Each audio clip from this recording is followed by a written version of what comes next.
4, commanded to start, 2, 1.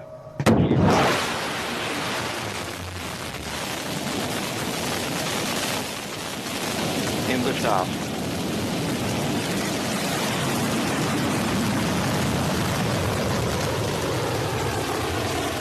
Shepard has cleared the tower, heading to space. And you'll note the altitude and the speed graphics that are appearing on the lower side of your screen there. They are tracking both vehicles together, specifically the crew capsule. Once we hit that moment of separation, it'll continue to track the crew capsule's speed. Now, the atmosphere, of course, is getting thinner and thinner as we approach space.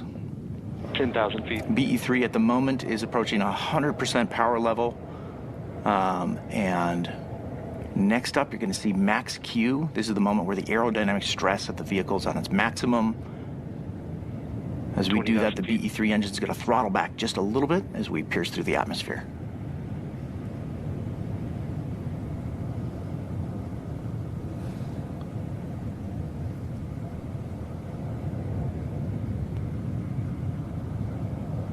And we've passed max Q. So at this point, BE3 is back to 100% of its power. It's accelerating faster and faster as it reaches up through the thinner, higher upper atmosphere. And the payloads are experiencing about 3 Gs on the flight at this moment in time.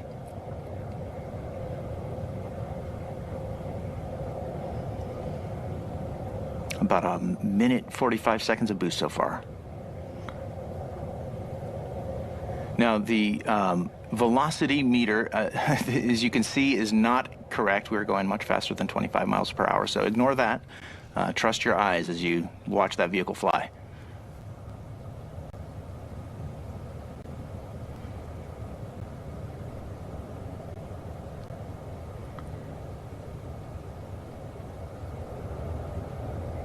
These onboard views are very helpful to see, as you can see the Earth descending away from the camera there. All right, we've hit MECO. Main engine cutoff.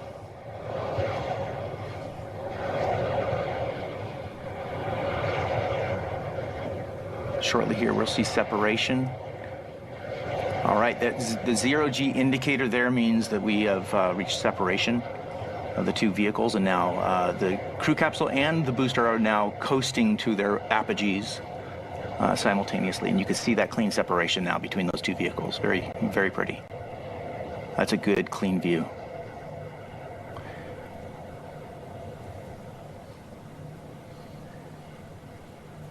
The capsule at this point will begin its spin up for the payloads inside to experience not 0G today, but lunar G. It's a little hard to see from this camera view, but we can't wait to see those results.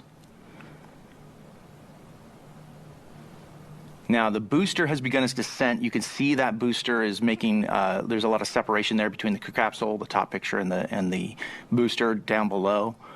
The data that you're seeing now needs to be refreshed on the screen, so apologies for that, but the booster is going to land about 2 miles north of the launch pad down in West Texas, right back at the launch site.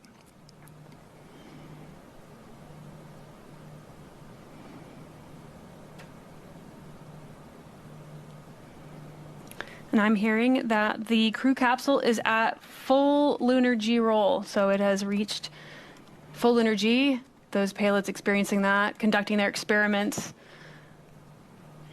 doing all the science that they've waited months and years for in some cases. That's right. Yes, we've been looking forward to this flight for a very long time.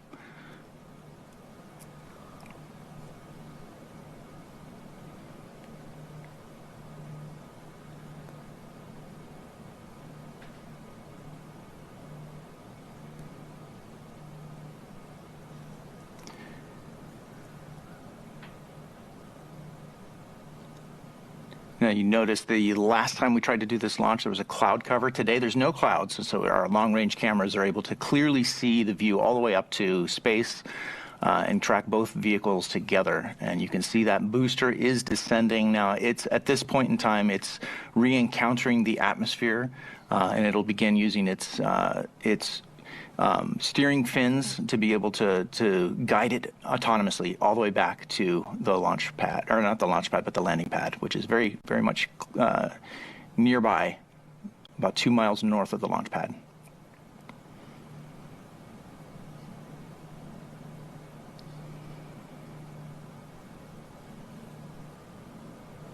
At this point, the capsule has also reached its apogee, and it is still spinning, but it will begin to slow down as it and stop spinning as we re-enter the atmosphere here shortly.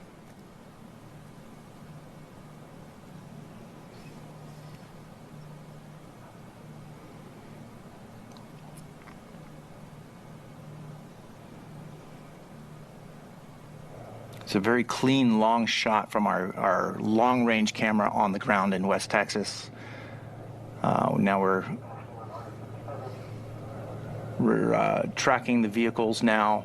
This camera here is looking at the booster as it's descending. You can see those wedge fins have deployed off of the top of the ring fin. And so it's able to steer its way back, and shortly here we should see booster relight.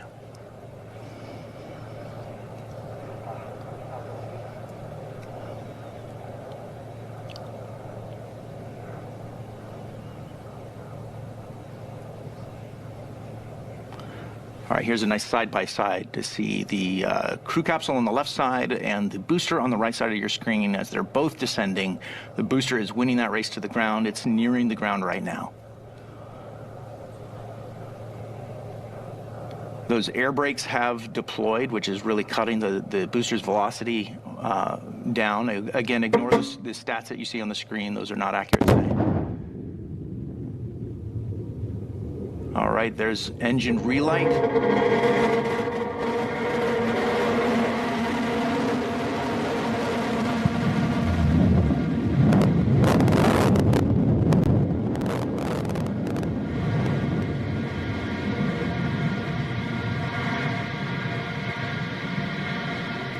And touchdown. All right. Love to see that. A clean booster touchdown. And then here's the crew capsule. Yep, Still we got descending. eyes on the capsule.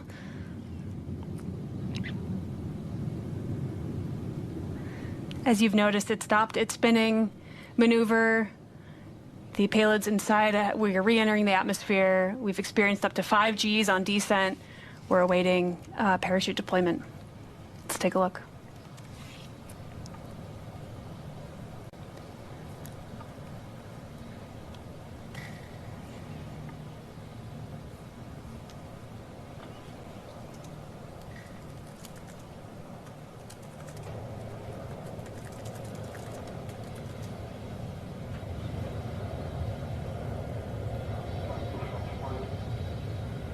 There's the drogue deployment.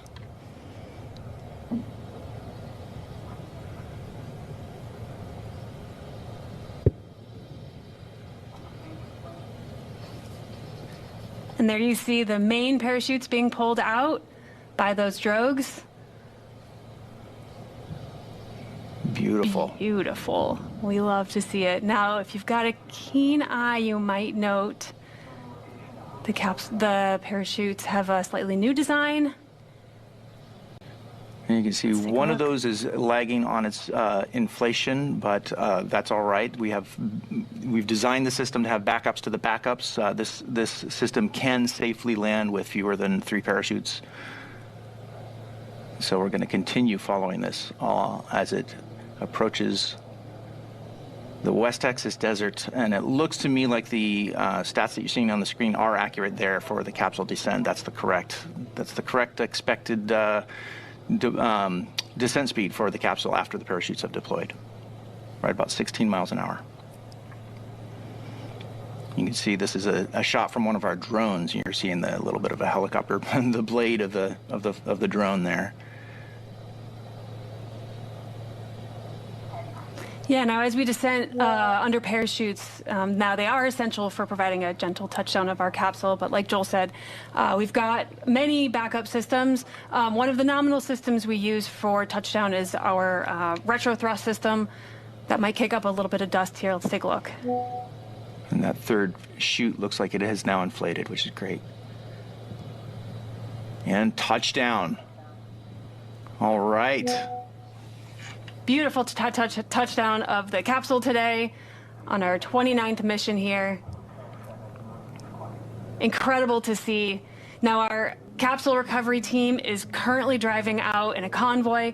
They're going to meet the capsule. They're going to safe the vehicle and open the hatch and extract some of the payloads today. Well, that was a great day watching this new vehicle fly to space and back. Not new vehicle, but this new combination of our payloads capsule along with our newest booster. And let's not forget, we want to see, millions of people living and working in space in the future. And so New Shepard is also, even though we were watching a great payload flight happen today in front of our eyes, New Shepard's also designed to take astronauts to space. And so if you would like to purchase a seat on a future ride to space, just visit blueorigin.com and click the Fly to Space button. Your own journey to visit the Kármán line may be closer than you think. Yeah, and if you'd like to join our team and help us build a road to space, we've got hundreds of positions open across all of our manufacturing facilities from coast to coast, Florida, Alabama, West Texas, and Washington. Just visit us at blueorigin.com/careers.